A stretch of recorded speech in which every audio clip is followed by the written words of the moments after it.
ఎవరి పేరు చెబితే పోలీస్ స్టేషన్లు, బ్యాంకు లాకర్లు గజగజలాడుతాయో, ఎవరి రూపాన్ని చూస్తే రాజకీయ నాయకులకు అధికారంలో కూడా చెమటలు పోస్తాయో, ఎవరు వస్తున్నారంటే మాఫియా ప్రపంచం గజగజలాడుతుందో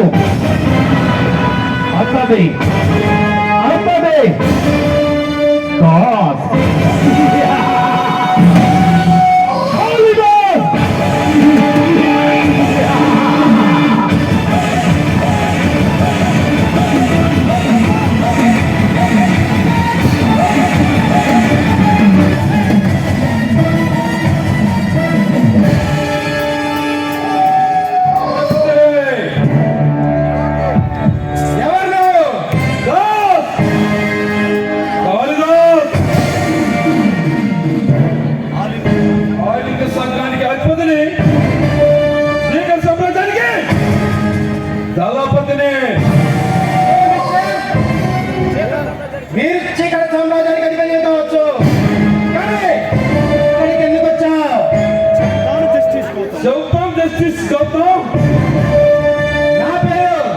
నీకెలా తెలుసు?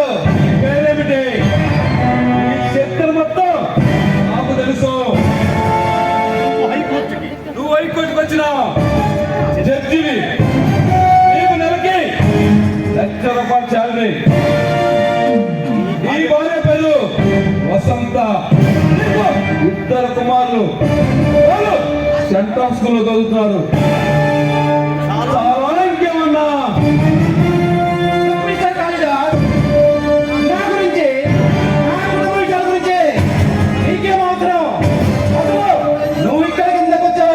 చెప్పు. నేను ఎందుకు వచ్చానో చెప్పే ముందు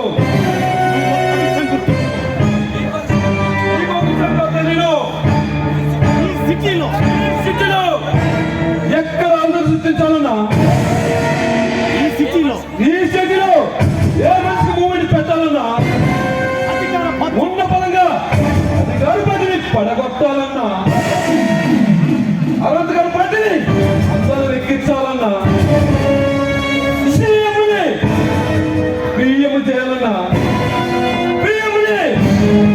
సీఎం చేయాలన్నా ఈ దేశ రాజకీయాన్ని తారుమారు వచ్చేయగలడు.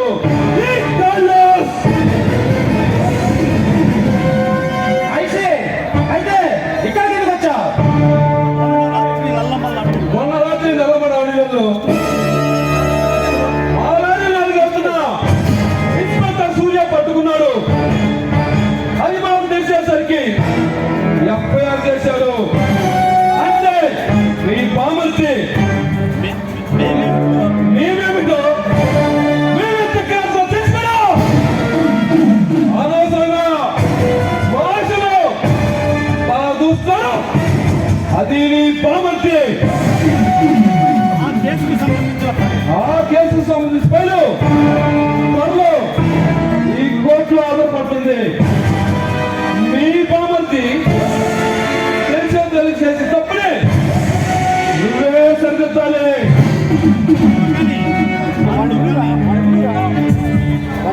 అందుకని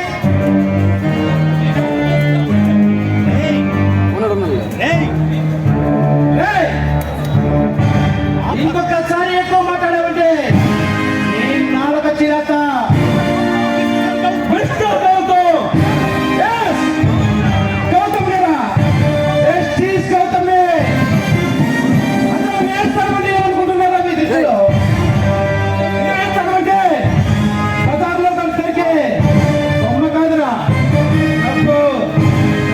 కొనుక్కోవడానికి ఈ కింద పనిచేసే కిరాయి కూడా కాదురా, నువ్వు చెప్పినట్టు వినడానికి.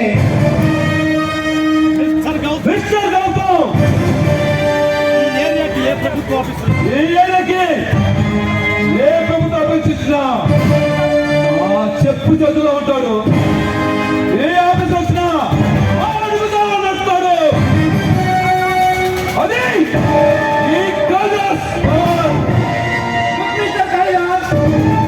మీరేమిటో మీ ప్రజలేమిటో నాకు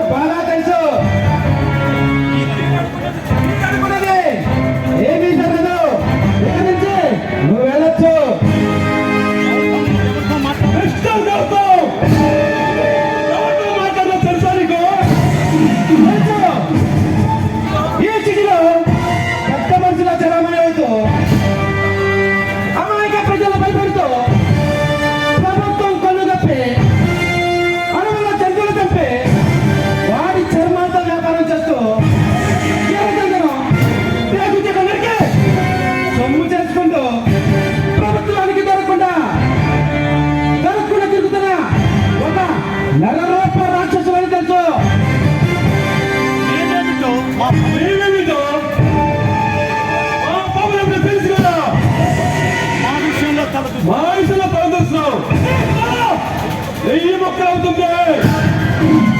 ఏయ్! నీ బెదిరింపులకు భయపడేవాడిని కాదురా. ఈ జస్టిస్ గౌతమ్. మిస్టర్ గౌతమ్ వీళ్ళంతా పాలకురాదు. పీక కొడుతుంది. ఏయ్! ఏంట్రా తెలుస్తున్నావా? నువ్వు నన్ను ఏమి చేయలేవురా. నీ బెదిరింపులకు బెదిరిపోవడానికి నాది పిరికగొండ కాదు. మర్యాద ఇక్కడి నుంచి వెళ్ళు. ఈ దెబ్బ ఒక్కసారి కనుక ఇది కలగదొక్కిన నీకు నడవడానికి వాళ్ళు కూడా ఉండవు. ఏ గౌతమ్ నీకు 20 వరస్ ఇస్తున్నాను.